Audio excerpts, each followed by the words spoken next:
Oke, tema kita hari ini judulnya Di Mana Ada Mayat, Burung Nasa Berkerumun. Ini diambil dari referensi di Lukas 17 ayat 32-37. Mari kita baca. Ingatlah akan istri Lot, barang siapa berusaha memelihara nyawanya, ia akan kehilangan nyawanya, dan barang siapa kehilangan nyawanya, ia akan menyelamatkannya. Aku berkata kepadamu, pada malam itu ada dua orang di atas satu tempat tidur, yang seorang akan dibawa dan yang lain akan ditinggalkan. Ada dua orang perempuan bersama-sama menggilang, yang seorang akan dibawa dan yang lain akan ditinggalkan.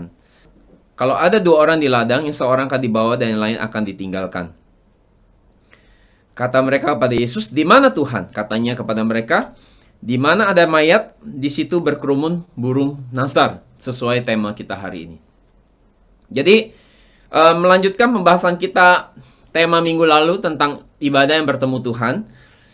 Di bagian kesimpulan saya sampaikan bahwa bagaimana kita bisa bertemu Tuhan melalui ibadah kita, itu kita harus mengalami proses kematian lebih dahulu. Dan itu mengutip dari pernyataan Yesus mengenai situasi yang di akhir zaman seperti apa, bahwa Yesus menjelaskan bahwa di akhir zaman situasionalnya adalah di mana ada mayat, maka burung nasar akan berkerumun, berkumpul. Dan hari ini kita akan lebih mendalami pernyataan bagian ini, dan bagaimana setiap kita boleh jadi orang-orang yang boleh diangkat atau diubah di akhir zaman. Ya, Yesus berkata di akhir zaman akan ada peristiwa seperti ini, bahwa ada orang yang sama-sama tidur di satu tempat tidur, ya mungkin suami istri, ya, dan kemudian tiba-tiba salah satunya diangkat, satunya ditinggal. Atau ada dua orang menggiling gandum, ya, dan kemudian yang satunya diangkat, satunya ditinggal. Nah, jawaban Yesus di sini agak aneh ya. Sepertinya kurang nyambung, ya. Karena jawabannya adalah waktu murid-murid tanya, "Di mana Tuhan? Kapan itu terjadi?" Dan kemudian Yesus jawab apa? "Di mana ada mayat, di situ burung nasa berkerumun." Jadi saudara, jawaban Yesus ini kadang-kadang susah dimengerti maksudnya. Karena Yesus kadang-kadang kalau ngomong kesannya sepertinya nggak nyambung sama pertanyaannya. Kadang-kadang ditanya malah balik nanya, ya kan?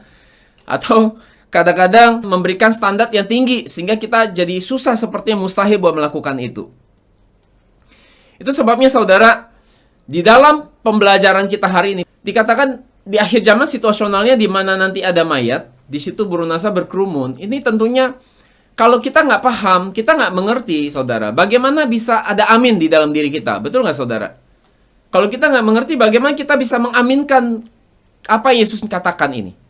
Ketika kita bisa mengerti, baru kita bisa berkata amin, haleluya, terhadap pernyataan ini. Nah, itu sebabnya, saudara, kadang-kadang Yesus ketika dia bicara, dia menggunakan perumpamaan. Kadang-kadang seperti saya sampaikan, ketika ditanya balik nanya, atau kadang-kadang menggunakan standar yang tinggi di dalam penyampaiannya. Yang kadang-kadang standar yang diberikan itu mustahil. Contohnya di mana? Contohnya waktu Yesus berbicara dengan seorang pemuda yang kaya. Di Matius 19, 16-22, terjemahan FHYH, kita baca. Seseorang datang kepada Yesus serta bertanya, "Guru yang baik, apakah yang harus saya lakukan supaya memperoleh hidup yang kekal?" "Engkau memanggil aku guru yang baik," tanya Yesus. "Kalau begitu, engkau memanggil aku Allah. Sebab hanya Allah yang baik, tetapi baiklah jawaban pertanyaanmu ialah, engkau dapat masuk ke sorga jika engkau menaati hukum-hukum Allah." Berikutnya saudara bisa baca sendiri di ayat yang 18-22 di depan screen saudara. Jadi pembacaan kita hari ini, saudara, yang kita lihat di sini, ada seorang pemuda kaya yang datang kepada Yesus untuk mencari tahu rahasia untuk memperoleh hidup kekal. Dari percakapan pemuda ini dengan Yesus, ada 3 pengertian yang salah di dalam diri pemuda ini. Yang pertama, pengertian yang salah adalah dia mengatakan guru yang baik. Yesus menjawab, "Mengapa kamu katakan aku baik? Karena yang baik itu hanya Allah." Sesuai dengan catatan Matius 19:17 dan Markus 10 ayat yang ke-18. Jadi Yesus katakan, "Kenapa kamu katakan aku baik? Hanya Allah yang baik. Apa kamu percaya bahwa aku ini Allah? Dengan kamu berkata seperti itu, kamu memberikan pujian yang tanpa kamu mengerti. Aku tidak akan menerima pujian seperti itu." Nah, kadang-kadang kita juga suka gitu. Kita nyembah Tuhan, kita memuji Tuhan, kita menyanyikan lagu rohani. Tanpa kita mengerti apa yang kita sedang katakan. Dan pujian yang diberikan seperti itu tanpa pengertian, ataupun kegiatan apapun yang kita lakukan tanpa pengertian, Tuhan tidak akan menerimanya. Kesalahan kedua adalah, pemuda ini katakan, apa yang harus aku perbuat untuk aku memperoleh hidup kekal? Saudara, kita nggak pernah bisa menerima hidup kekal, memperoleh hidup kekal dengan perbuatan kita. Maka, Yesus coba meresponi dia dengan berkata, jika kamu mau terima hidup kekal dengan perbuatan, maka kamu harus taati perintah Tuhan dan hukum-hukum Tuhan. Jadi, saudara, kalau lihat di sini seakan-akan Yesus coba mengarahkan dia melakukan perintah Tuhan, ya kan? Akan tetapi, saudara, kalau kita lihat referensi Yohanes 17 ayat 3 tentang bagaimana seseorang bisa memperoleh hidup kekal, itu adalah hanya melalui proses mengenal Allah Bapa satu-satunya sebagai Allah dan mengenal Yesus yang diutus. Jadi, saudara, untuk memperoleh hidup kekal, yang paling penting adalah kita harus kenal Allah Bapa dan kenal Yesus yang diutus ini dengan detail dan dengan akurat. Baru kita bisa terima hidup kekal itu. Kesalahan ketiga adalah, saudara, pemuda ini katakan, perintah yang mana? Perintah yang mana? Semua sudah saya lakukan.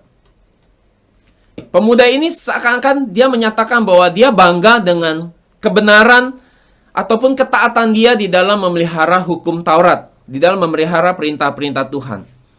Jadi pemuda ini waktu bicara dengan Yesus, dia sedang membawa kebenaran dia sendiri, pembenaran diri dia sendiri. Sehingga itu sebabnya dia bisa berkata yang mana, perintah yang mana. Nah, untuk meresponi dia, maka Yesus jawabnya apa? Yesus berkata, oke, kamu harus jaga perintah yang mana? Perintah ke-6, jangan membunuh. Perintah ke-7, jangan berzina. Perintah 8, jangan mencuri. Perintah ke-9, jangan berdusta. Perintah ke-5, hormati orang tuamu, ayah ibumu. Dan perintah yang ke-10, kasih sesamamu manusia. Jadi, pemuda ini jawab, semua sudah aku lakukan, bahkan sejak aku muda. Bahkan sejak aku kecil, aku sudah latihan melakukan ini. Jadi pemuda ini, dia merasa sudah sempurna. Dia sudah merasa sudah baik, saudara. Tetapi, justru dari respon dia, dari pertanyaan dia, sebenarnya justru memperlihatkan betapa dia masih jauh daripada sempurna. Jauh dari mengenal Tuhan. Karena kalau dia mengenal Tuhan dengan sempurna, dia tidak mungkin akan menyatakan pernyataan seperti ini. Sehingga Yesus memandang dia, Yesus menjadi penuh kasih kepada dia. Dan Yesus berkata apa kemudian? Jualah segala milikmu, oke? Dan berikan pada orang yang miskin dan ikutlah aku. Lukas 18 ayat 22. Jadi, Yesus menyatakan perintah yang hampir mustahil untuk setiap kita boleh terima hidup kekal kalau jika standarnya seperti itu. Kenapa Yesus menyatakan ini? Karena pemuda ini, dia mau memperoleh hidup kekal dengan perbuatan. Apa tujuannya Yesus kasih perintah yang sesulit itu kepada pemuda ini? Karena Yesus mau mengajarkan pemuda ini bahwa hidup kekal bukan sesuatu yang bisa diperoleh dengan apa? Menjaga dan memelihara hukum Taurat. Sebenarnya hari itu selesai masalahnya kalau pemuda ini langsung bilang sama Yesus. Ketika Yesus kasih standarnya seperti ini, dia cukup berkata, Tuhan, ampuni aku. Aku orang berdosa. Kebenaranku ketika aku memelihara hukum Taurat pun tidak bisa menyelamatkan aku terhadap dosaku. Apa yang aku lakukan sejak aku muda pun untuk memelihara hukum-Mu tidak bisa membuat aku memperoleh hidup kekal itu. Karena itu Tuhan, tolong selamatkan aku orang berdosa ini. Itu yang Yesus harapkan bisa keluar dari hatinya dan dari mulutnya waktu dia bercakap-cakap dengan Yesus. Tetapi pemuda ini sangat yakin dan bangga dengan kebenarannya sendiri. Itu sebabnya Yesus memberikan tantangan yang sulit. Secara tidak langsung Yesus sedang mengajak dia untuk berpikir kembali mengenai apa yang menjadi tujuan dari hukum Taurat diberikan. Menurut saudara, apa tujuan dari hukum Taurat diberikan? Kenapa hukum Taurat harus diberikan? Kalau kita mau mencoba memperoleh hidup kekal dengan melakukan hukum Taurat, dengan mentaati hukum Taurat, maka itu artinya setiap kita harus mentaati 10.000 butir dari isi hukum Taurat secara lengkap, 100% tanpa melanggar satu pun yang dilanggar. Itu sesuai dengan catatan di Hosea 8:12, kita baca terjemahan ILT. Aku akan menuliskan bagi mereka banyak hal mengenai Tauratku yang telah mereka anggap sebagai sesuatu yang asing. Kata banyak di sini dalam bahasa Ibrani ada ribou, artinya 10.000. Jadi jika kita mau terima hidup kekal dengan dasar melakukan hukum Taurat, maka pemuda ini dia nggak boleh melanggar satu perintah pun dari 10.000 itu.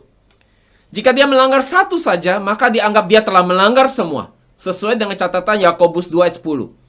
Kita baca, sebab siapa saja ingin memelihara seluruh Taurat, tetapi tersandung dalam salah satunya, ia telah menjadi bersalah terhadap apa? Seluruhnya melalui perbuatannya. Jadi, mustahil bagi pemuda ini memperoleh hidup kekal dengan mengandalkan perbuatannya. Kalau begitu saudara, apa tujuan Tuhan memberikan hukum Taurat bagi bangsa Israel dan bagi hidup kita hari ini? Mengapa Yesus perintahkan dia dan kita untuk menjaga hukum Taurat ini? Apa tujuan hukum Taurat diberikan? Yang pertama, hukum Taurat menyadarkan kita akan dosa. Hukum Taurat fungsinya menyadarkan kita akan dosa. Semakin kita mempelajari hukum Taurat, semakin kita mempelajari Alkitab, semakin kita berusaha memelihara dan menjaganya, itu akan membawa kita kepada satu kesadaran bahwa apa? Bahwa kita adalah seorang yang berdosa. Kita adalah orang yang sering melanggar perintah Tuhan, melanggar hukum Tuhan. Sesuai catatan Roma 3 ayat 20, Roma 5 ayat 13, dan Roma 7 ayat 7. Kita lihat Roma 7 ayat 7. Jika demikian, apakah yang hendak kita katakan? Apakah hukum Taurat itu dosa? Sekali-kali tidak. Sebaliknya justru oleh hukum Taurat aku telah mengenal dosa. Karena aku juga tidak tahu apa itu keinginan, kalau hukum Taurat tidak mengatakan jangan mengingini. Itu sebabnya saudara, orang yang nggak pernah belajar Alkitab, meski sering melanggar, ia tidak sadar bahwa dia banyak melanggar. Dan paling kasihan adalah orang-orang ini ketika hari penghakiman, ketika mereka ketemu Tuhan, mereka akan kaget luar biasa. Karena mereka akan jadi orang yang ditolak Tuhan. Karena orang yang bisa masuk kerjaan surga adalah mereka melakukan kehendak Bapa. Dan kehendak Bapa adalah melakukan firman, taat firman. Sesuai catatan Matius 7:21. Tetapi jika mau bertobat hari ini saudara, masih ada kesempatan. Mulai hari ini belajar benar-benar firman Tuhan, selidiki baik-baik. Dan mulai belajar untuk taat pada perintah Tuhan. Dan itu namanya melakukan kehendak Bapa. Jika perbuatan menjaga hukum Taurat tidak membuat kita terima hidup kekal, dan memang tidak bisa, kenapa di lain pihak Tuhan berkata kita harus menjaga dan memelihara hukum itu? Yesus harus berkata seperti itu. Saudara, ada salah satu pendeta yang bicara sama saya, dia pakai referensi Ibrani 8:13. Dia berkata bahwa itu perjanjian lama sudah usang, ya. Sudah waktunya dibuang. Sekarang kita tuh harus pegang Alkitab perjanjian baru saja. Waktu dengar ini saya kaget sekali. Kenapa? Karena ada ayat firman Tuhan berkata di Matius 5:18, ya. Satu titik, satu iota pun gak boleh dibuang, diganti saudara. Jadi waktu dia bilang dia mau buang itu Alkitab perjanjian lama, saya kaget yang luar biasa seperti disambar geledek. Karena satu titik aja gak boleh. Ini yang mau dibuang 39 buku. 39 kitab di Alkitab perjanjian lama mau dibuang semua. Dia hanya mau pegang Alkitab perjanjian baru. Itu sebabnya saudara, kalau saudara di sini ada yang punya pikiran hukum Alkitab perjanjian lama sudah nggak perlu, ini waktu yang dibuang, saudara kiranya bertobat hari ini di hadapan Tuhan. Tuhan kasih kita hukum Taurat supaya kita bisa sambil menjaga. Dengarkan baik-baik. Kenapa Tuhan kasih kita hukum Taurat dan firman Tuhan? Tujuannya adalah untuk sambil kita menjaganya, sambil kita memelihara Taurat ini, hukumnya Tuhan, itu akan terus mengingatkan kita bahwa, menyadarkan kita bahwa kita ini semua orang berdosa. Sehingga bahwa pemenuhan atau untuk bisa melakukan hukum Taurat, itu hanya bisa dikerjakan oleh Yesus sendiri, Tuhan sendiri dalam diri kita. Kita nggak bisa punya kemampuan atau kemauan dari diri kita untuk kita bisa memelihara dan menjaga hukum itu. Itu sebabnya kita jadi menyadari sambil kita menjaganya, kita tahu bahwa Tuhanlah yang memampukan kita. Kasih karunia Tuhanlah yang memampukan kita sehingga kita bisa menjaganya dan bisa memeliharanya dengan baik. Itu sebabnya ketika kita bisa memeliharanya, bisa menjaganya dengan baik, kita nggak bisa sombong. Kenapa? Karena kita tahu bahwa semuanya sepenuhnya itu bergantung kepada kemurahan dan kasih karunia Tuhan yang membuat kita bisa menjaganya dengan baik. Jadi saudara, bukan karena susah dijaganya, memeliharanya susah, kita buang semua Alkitab perjanjian lama. Ya, jangan ada yang berpikir seperti itu ya hari ini. Jadi saudara, Ada juga yang pikir gini, buat apa kita jaga Taurat Tuhan? Ya, toh Yesus sudah mati di kayu salib, betul nggak? Saudara di sini nggak mikir seperti itu kan? Bisa aja ya kita pikir gitu. Kita otomatis sudah pergi ke sorga. Maka saudara, kita nggak perlu lagi jaga hukum Taurat, itu nggak penting. Kita boleh hidup sebisa kita, karena Yesus sudah bayar semua dosa kita di kayu salib, ya. Jadi kita pasti semua udah beres. Sekali selamat, pasti selamat. Dan saudara, jika ada pikiran seperti itu dalam diri saudara, kiranya saudara hari ini juga bertobat. Karena kenapa?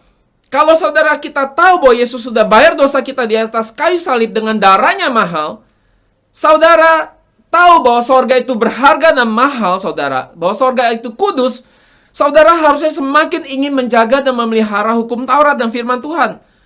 Dengan pemahaman kesadaran bahwa Tuhan akan memampukan saudara untuk saudara bisa menjaga dan memeliharanya dengan kasih karunia Tuhan yang diberikan buat saudara. Amin. Yang kedua, apa tujuan hukum Taurat diberi buat kita? Apa tujuan Alkitab diberi buat kita?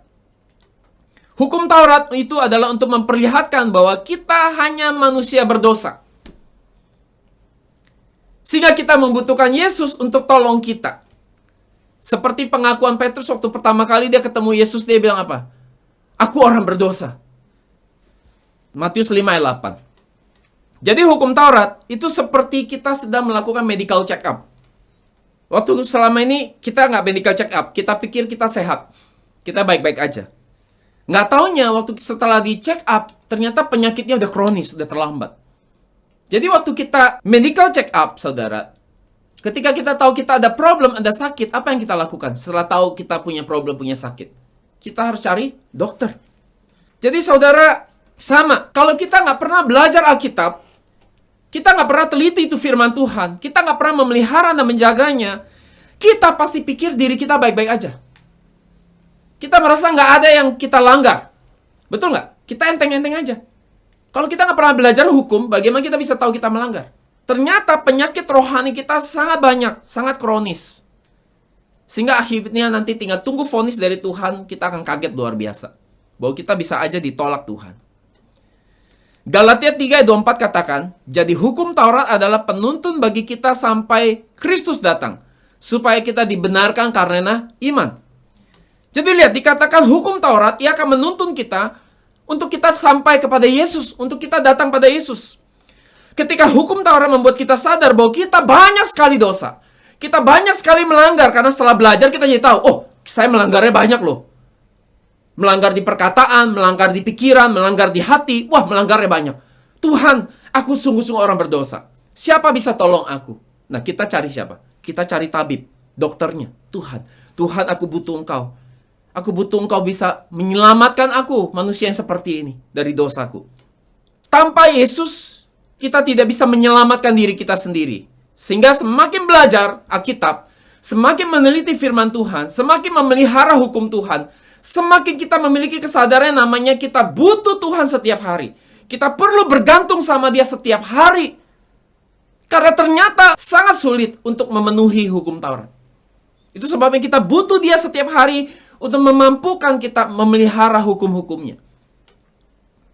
Tapi orang nggak pernah belajar, nggak pernah tahu itu. Mereka merasa baik-baik aja. Yang ketiga, selain itu hukum Taurat diberikan untuk kita untuk apa? Menuntun kita untuk percaya bahwa Yesus adalah yang diutus Bapa. Menuntun kita percaya bahwa Yesus adalah yang diutus Bapa. Jadi jika kita menyelidiki hukum Taurat dan firman Tuhan, di dalam penelitian kita akan sampai kepada satu kesimpulan bahwa kita orang yang meneliti Alkitab, meneliti hukum Tuhan, kita akan menjadi orang yang akan bertemu dengan Yesus. Amin. Pemuda ini meski dia menjaga hukum Taurat, dia nggak ketemu Yesus. Meskipun dia memelihara hukum Taurat, dia nggak pernah ketemu Yesus. Dia nggak pernah bertemu Yesus di dalam dia meneliti firman Tuhan, meneliti hukum Taurat. Buktinya dari mana? Waktu dia panggil Yesus bukan Tuhan. Tapi dia panggil Yesus dengan panggilan apa? Guru. Artinya, pembelajaran dia telah gagal. Semangat dia untuk memelihara hukum tidak bisa membawa dia sampai kepada satu kesimpulan untuk dia bisa bertemu Yesus. Dengan kata lain, Yesus mau katakan, jika kamu benar-benar menjaga dan memelihara hukum Taurat, kamu pasti tahu siapa aku. Engkau pasti akan menerima aku sebagai Mesias. Dengan kata lain, Yesus mau katakan begitu kepada pemuda itu. Hari ini banyak orang berpikir bahwa Yesus tampil di Alkitab Perjanjian Baru. Yesus muncul di Alkitab Perjanjian Baru. Padahal sebenarnya sejak di Alkitab Perjanjian Lama pun Yesusnya sudah tampil. Contohnya gini, pemuda ini menjaga hukum Taurat, memelihara hukum perintah Tuhan. Referensinya pakai apa? Alkitab Perjanjian Baru? Alkitab Perjanjian Baru belum ada. Alkitab Perjanjian Baru belum didokumentasikan. Jadi dari mana pemuda bisa tahu bahwa yang bicara sama dia adalah Yesus? Itu harus lewat Alkitab Perjanjian Lama. Hukumnya Musa, hukum Taurat, dan Alkitab Perjanjian Lama itu yang sudah didokumentasikan, yang dia bisa belajar dengan baik. Waktu dia ketemu dengan Yesus, dia bisa tahu, oh ini dia, Mesias yang dijanjikan. Jadi Yesus sudah ada tampil, bayangan Yesus sudah tampil, bahkan sejak Alkitab Perjanjian Lama. Dari mana kita bisa lihat contohnya, di mana? Di Alkitab Perjanjian Lama. Adalah pada saat Abraham mengorbankan Ishak di Gunung Moria. Kejadian 22 ayat 1 sampai 19. Saat itu Ishak berkisar usia sekitar 25 sampai 35 tahun. Ishak dengan taat naik ke Gunung Moria untuk dikorbankan oleh papanya. Dia naik ke Gunung Moria tanpa melakukan perlawanan, hanya untuk memberikan dirinya untuk jadi korban, untuk dipotong sama papanya Abraham. Dan jika Ishak ini adalah gambaran Yesus, kita bisa katakan kemungkinan Ishak saat itu berusia sekitar 33 tahun. Apa yang dilakukan Ishak adalah tindakan yang menjadi bayangan tentang apa yang akan Yesus lakukan di kemudian hari di atas kayu salib untuk dipotong sebagai korban penebus dosa kita. Karena ketaatannya kepada Bapa dengan berkata, bukan kehendakku, tapi kehendakmu Bapa yang terjadi. Jadi apa yang Ishak lakukan itu menggambarkan pekerjaan penebusan Yesus di atas kayu salib. Contoh lain di Alkitab Perjanjian Lama, di Keluaran 17 ayat 6, Bilangan 20 ayat 11, pada saat bangsa Israel di padang gurun, mereka minum air dari batu yang dibelah. Dan peristiwa ini sedang menuntun kita kepada Yesus Kristus. Dan hal ini dijelaskan dengan baik oleh Rasul Paulus di 1 Korintus 10 ayat 4. Kita baca. Dan mereka semua minum minuman rohani yang sama, sebab mereka minum dari batu karang rohani yang mengikuti mereka, dan batu karang itu ialah Kristus. Jadi batu karang di padang gurun adalah gambaran Kristus, gambaran Yesus. Kitab Taurat, siapa yang tulis? Musa. Musa yang tulis kitab Taurat. Dan apa tujuan penulisan kitab Taurat Musa?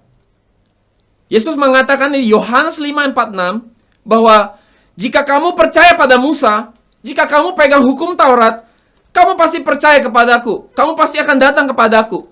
Kenapa? Karena Musa itu menulis tentang aku. Jadi kitab Taurat Musa di Alkitab Perjanjian Lama itu sedang menuntun kita untuk datang kepada Yesus. Menuntun kita untuk bertemu dengan Yesus. Sehingga kita bisa percaya dengan Yesus dengan benar. Jadi jika kita meneliti dengan benar Alkitab Perjanjian Lama dan Perjanjian Baru, pada akhirnya penelitian kita akan membawa kita bertemu siapa? Bertemu dengan Yesus. Kalau baru Alkitab Perjanjian Baru dong, gimana? Baru setengah, baru separuh. Karena Musa pun, waktu dia menulis kitab Taurat, dia sedang menjelaskan Yesus kepada kita pembacanya. Jadi, kembali kepada pemuda tadi. Karena dia mencoba memperoleh hidup kekal dengan kebenarannya sendiri, Yesus jadi menaruh kasihnya kepada dia. Di Markus 10:21 katakan demikian, nah Yesus berkata, jual semua hartamu, ikutlah aku. Dan pemuda ini akhirnya pergi meninggalkan Yesus karena banyak hartanya. Ia adalah orang yang tadinya sangat bersemangat sekali untuk memperoleh hidup kekal. Dan dia pikir Yesus bisa memberikan solusi buat itu. Akan tetapi pada akhirnya ia pun tidak memperoleh hidup kekal itu. Sungguh sangat disayangkan. Tetapi di lain kesempatan, saudara, berlawanan dengan sikap pemuda ini, ada seorang perempuan Samaria yang bercakap-cakap dengan Yesus di sumur. Yohanes 4:5-26. Bedanya perempuan ini, saat dia bertemu Yesus, ia bisa mengenali Yesus yang adalah Mesias. Apa yang ia lakukan? Setelah dia tahu bahwa Yesus itu Mesias, dengan sangat antusias, ia pergi ke kota, ia menginjili orang banyak, dan dia bawa itu kepada Yesus. Dan sebagai hasilnya, orang-orang dari kota itu, mereka datang pada Yesus dan mereka percaya kepada Yesus. Bagaimana dengan pemuda kaya tadi? Ia pergi tanpa membawa satu pun jiwa kepada Yesus. Bahkan dirinya sendiri pun tidak ia bawa.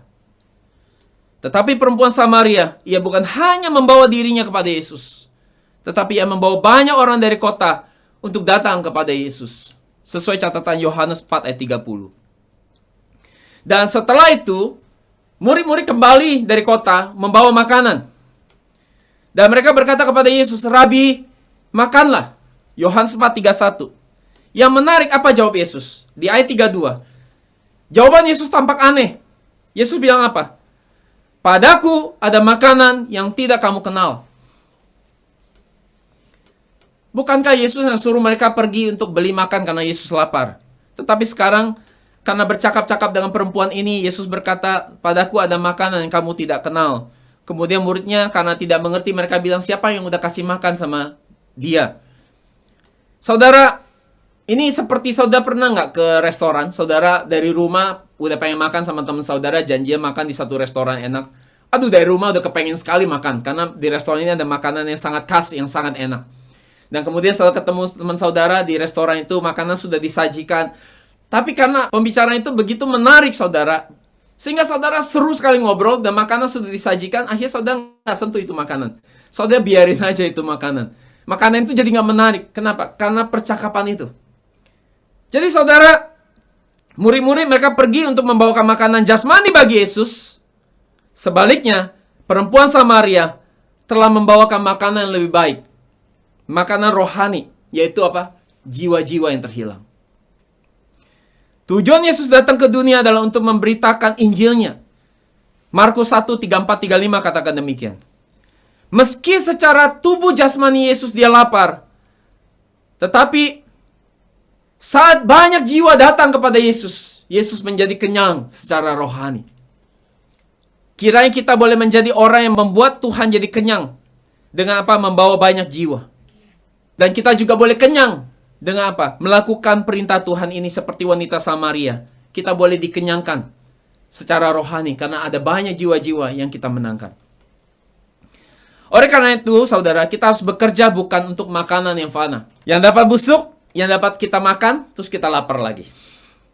Tetapi kita harus prioritaskan untuk bekerja untuk makanan yang memberikan kita hidup. Dan bukan hanya hidup, tetapi hidup kekal. Makanan yang bisa bertahan lama, yang gak akan busuk, bertahan lama, bahkan sampai kepada hidup kekal. Pertanyaan gini, seperti apa pekerjaan untuk makanan yang bisa bertahan sampai kepada hidup kekal?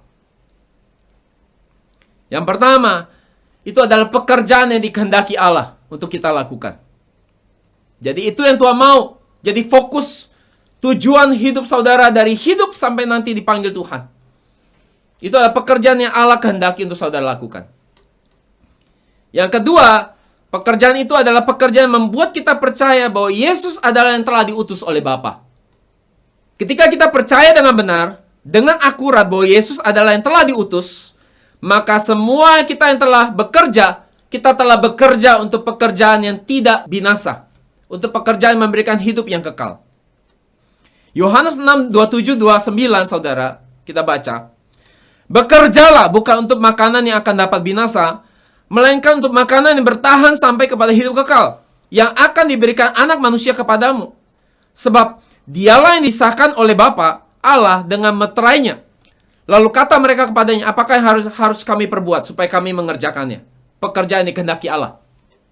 29. Jawab Yesus kepada mereka, inilah pekerjaan dikehendaki Allah, yaitu hendaklah kamu percaya kepada Dia yang telah diutus Allah. Jadi bagaimana cara kita bekerja? Melalui meneliti firman Tuhan, Alkitab Perjanjian Lama, Perjanjian Baru, merenungkannya, melakukannya dalam hidup kita, sampai kita bisa bertemu dengan Yesus yang adalah Mesias. Itulah pekerjaan yang akan kita lakukan sampai kita mengakhiri hidup kita. Itu harus kita lakukan seumur hidup kita. Yang berikutnya, pekerjaan apa lagi yang harus kita lakukan? Itu adalah memberitakan firman Yesus dengan menginjil. Itu adalah pekerjaan yang harus kita lakukan seumur hidup kita. Supaya ada banyak bilangan sisa orang-orang yang sudah dipilih Tuhan sebelum dunia ini dijadikan untuk mereka boleh terima kerajaan surga. Perempuan Samaria, karena ia percaya pada Yesus sebagai Mesias, bahwa Yesus adalah yang telah diutus oleh Bapa, maka perempuan ini telah melakukan pekerjaan yang dikehendaki Allah. Jadi sekarang gini, apa hubungan dua contoh tadi, perempuan Samaria dengan pemuda yang kaya itu, dengan isu kita hari ini? Tentang di mana ada mayat, di situ burung nasar berkerumun. Mengapa burung nasar berkerumun? Untuk bertahan hidup, untuk makan, untuk hidup. Kata nasar di sini, burung nasar, kata nasar di sini adalah dalam naskah Yunani adalah aitos. Aitos artinya bisa nasar, tapi artinya bisa juga burung Raja Wali.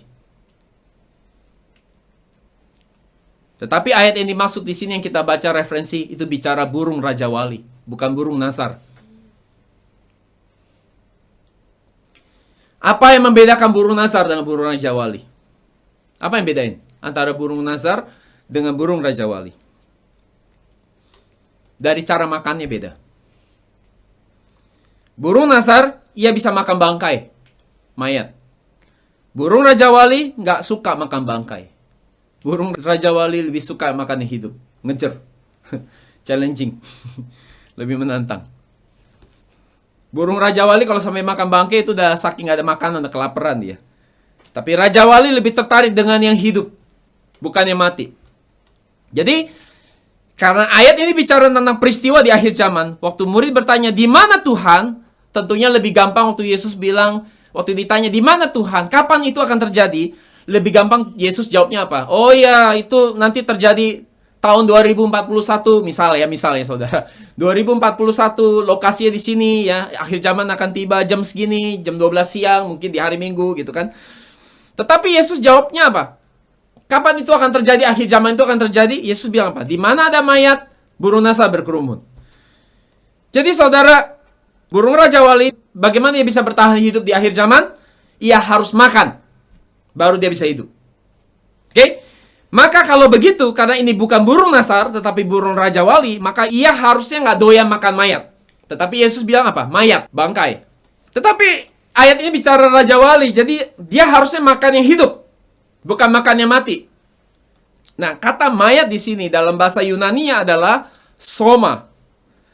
Dan itu bukan mayat. Tetapi soma artinya adalah tubuh manusia yang masih hidup. Jadi itu mencakup tubuh, jiwa, roh. Tubuh, jiwa, roh. Jadi kesimpulan kita hari ini, di mana ada mayat, di situ burung nasar akan berkerumun. Apa artinya? Yang pertama, Raja Wali, ia hanya makan sesuatu yang memberikan hidup buat dia. Dan kita adalah Raja Walinya Allah. Sesuai catatan Yesaya 40:31. Tetapi orang menandai Tuhan akan memperbaharui kekuatan, mereka akan naik dengan sayap seperti Raja Wali. Lihat, Alkitab gambarkan kita seperti Raja Walinya Allah. Raja Wali rohani. Dan Raja Wali hanya makan yang hidup. Raja Wali tidak suka makan bangkai. Jadi bagaimana kita bisa bertahan hidup di akhir zaman? Jawabannya apa? Jika kita ada Raja Walinya Allah, kita harus makan makanan yang hidup.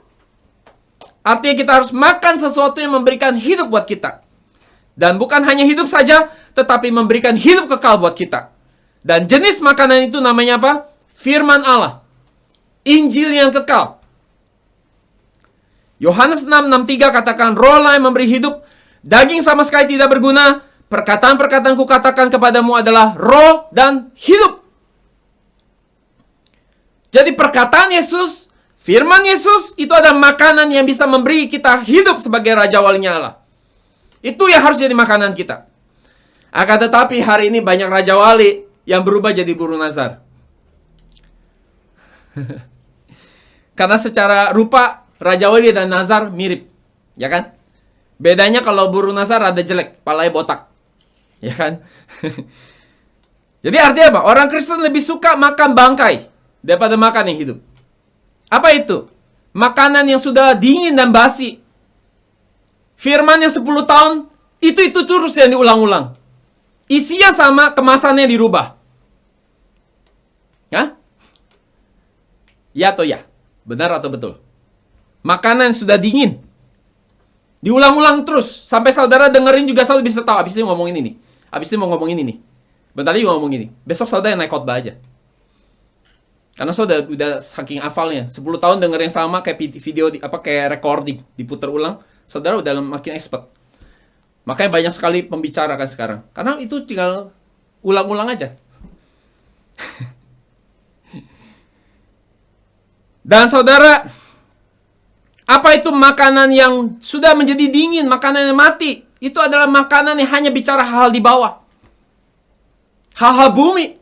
Firman yang hanya bicara hal di bawah. Bukan seperti catatan Kolose 3 ayat 1-3. Engkau harus menaruh pikiranmu kepada perkara di atas. Yang di atas bicara kekal, yang di bawah bicara hal bumi. Tetapi orang Kristen hari ini suka sama firman yang di bawah. Yang tidak memberikan hidup kekal. Hanya bicara hal-hal di bumi. Gak salah sih. Tapi saudara, dengan firman itu, saudara nggak bisa pergi ke surga. Nggak bisa terima hidup kekal. Tapi itu makanan yang senang sekali didengar oleh pendengarnya. Dan juga oleh pembicaranya. Pembicara senang menyampaikan firman seperti itu, pendengarnya juga suka dengar yang kayak gitu. Jadi saudara, di mana ada makanan hidup, Raja Wali tahu banget, dia akan kumpul. Raja Wali bisa bedain mana yang bangkai, mana yang hidup. Kalau yang bangkai dia nggak mau. Kalau yang bisa kasih hidup kekal, dia akan datang. Karena Raja Wali dia akan kumpul kalau ada makanan. Makanan yang bisa memberi mereka hidup. Tetapi kalau burung nasar, rakus. Bangkai juga dimakan. Apa juga dimakan. Karena dia nggak bisa bedain. Mana makanan yang bisa memberi hidup, mana yang hanya membawa kematian. Jadi saudara, hanya firman kekal, Injil kekal yang bisa memberikan kita hidup. Sesuai catatan Wahyu 14 ayat 6. Itu adalah Injil yang bisa memberi saudara menerima yang tadi harusnya mati, menerima hidup. Bahkan bukan cuma hidup, tapi menjadi hidup kekal. Kita baca Wahyu 14:6. Dan aku melihat seorang malaikat lain terbang di tengah-tengah langit, dan padanya ada Injil yang kekal. Sekali lagi, Injil yang kekal. Untuk diberitakan kepada mereka yang diam di atas bumi, dan kepada semua bangsa dan suku dan bahasa dan kaum. Injil kekal adalah Injil yang berisi perkara-perkara di atas. Di tempat yang ada makanan hidup, maka di tempat itu baru ada penyingkapan dan pewahyuan yang jelas dan terang benderang dari Allah. Dan di tempat ada hidup, Allah pasti akan hadir untuk menampakkan dirinya. Kalau begitu, kita sebagai Raja Wali harus sadar bahwa tidak semua tempat ada makanan hidup yang bisa memberikan hidup kekal. Hanya di mana ada pewahyuan, ada penyingkapan, maka kita bisa kumpul di situ untuk makan. Supaya kita bisa hidup di akhir zaman. Nggak kena penghakiman. Yang kedua, Kristus akan datang ketika di dalam diri kita ada hidup. Kenapa Raja Wali datang untuk makan? Itu gambaran Kristus akan datang ketika di dalam diri kita ada hidup. Jika kita melihat penglihatan yang dilihat oleh Nabi Yehezkiel, ia melihat atribut Allah penampakannya sebagai berikut. Yehezkiel 1:4-8 dan 10. Lalu aku melihat sungguh angin badai bertiup dari utara, membawa segumpal awan yang besar dan api yang berkilat-kilat, dan awan itu dikelilingi oleh sinar. Di tengah-tengah api itu kelihatan seperti suasa mengkilat. Dan di tengah-tengah itu juga ada yang menyerupai 4 makhluk hidup. Dan beginilah kelihatan mereka menyerupai manusia, tetapi masing-masing mempunyai 4 muka, dan pada masing-masing ada pula 4 sayap. Ayat 7. Kaki mereka adalah lurus dan telapak kaki mereka seperti kuku anak lembu. Kaki-kaki ini mengkilap seperti tembaga yang baru digosok. Pada keempat sisi mereka, di bawah sayap-sayapnya tampak tangan manusia. Mengenai muka dan sayap mereka berempat adalah begini. Kita langsung lihat ayat 10. Muka mereka kelihatan begini. Keempatnya mempunyai muka manusia di depan, muka singa di kanan, muka lembu di kiri, dan muka Raja Wali di belakang. Referensi lain saudara bisa baca di Wahyu 4 ayat 6-8. Raja Wali, ia bisa melihat langsung kepada matahari tanpa mengalami kebutaan. Kita manusia kalau lihat matahari bisa buta. Dan Mazmur 84:12 katakan bahwa Tuhan Allah adalah matahari. Jadi kitab Yohanes adalah kitab yang langsung melihat kepada Allah. Seperti burung Raja Wali. Dia langsung memandang kepada Allah. Langsung memandang kepada Tuhan. Maka kitab Yohanes ini menggambarkan Yesus sebagai Raja Wali. Di pasal pertama kitab Yohanes dikatakan pada mulanya adalah firman, dan firman itu adalah Allah, dan firman itu adalah Allah. Jadi kitab ini adalah punya karakternya, adalah karakteristiknya adalah, ini adalah Injil yang secara langsung terkoneksi kepada Allah. Injil yang secara langsung melihat kepada Allah. Itu sebabnya dia disebut Injil Raja Wali. Jadi merujuk kepada penjelasan di atas, Yesus juga digambarkan sebagai burung Raja Wali. Maka di mana ada mayat, di situ berkerumun burung nasar. Itu menjelaskan kepada kita bahwa jika ada hidup, Yesus akan datang. Jika di dalam kita ada hidup, maka Yesus akan datang mengunjungi kita dan diam bersama kita. Amin, haleluya. Di khotbah minggu lalu saya katakan ada kebenaran paradoks. Kebenaran paradoks artinya sesuatu yang benar tapi justru berlawanan dengan prinsip dan nilai-nilai dunia. Apa itu? Markus 9:35. Siapa yang mau jadi terdahulu harus jadi yang terakhir. Dan jadi pelayan buat semua. Matius 20:26-27. Siapa yang mau jadi besar di antara kamu, ia harus jadi pelayan. Referensi lain Matius 23:11. Dan siapa yang mau hidup? Gampang jawabannya. Saudara mau jadi hidup? Saudara pasti mau hidup kan? Saudara harus apa berarti paradoksnya? Saudara harus mati. Betul? Ini namanya kebenaran paradoks. Sesuai catatan Lukas 17:33. Siapa yang mau mendapatkan hidupnya, ia harus nyerahin hidupnya justru. Jadi bagaimana cara supaya kita disebut orang hidup sehingga kita boleh jadi orang yang diangkat Tuhan? Karena hanya orang hidup yang bisa diangkat Tuhan, diubah dan diangkat Tuhan. Sesuai referensi Lukas 17:33. Dengan cara apa? Dengan tidak mempertahankan nyawa kita, tidak mempertahankan diri kita. Artinya saudara harus mati secara rohani. Baru saudara dikatakan hidup oleh Tuhan. Jadi saudara yang mati secara rohani, justru saudara orang hidup. Lukas 17:33-34. Barang siapa berusaha memelihara nyawanya, ia akan kehilangan nyawanya. Dan barang siapa kehilangan nyawanya, ia akan menyelamatkannya. Dan baru saya lihat di ayat berikutnya tentang akhir zaman. Yesus katakan apa? Ayat 34. Aku berkata kepadamu, pada malam itu ada 2 orang di atas satu tempat tidur, yang seorang dibawa, seorang ditinggal. Artinya orang yang mau diangkat Tuhan, dia harus mati. Kalau dia mati, dia baru hidup. Jadi orang yang mematikan keinginan dagingnya di mata Allah, itu adalah orang hidup.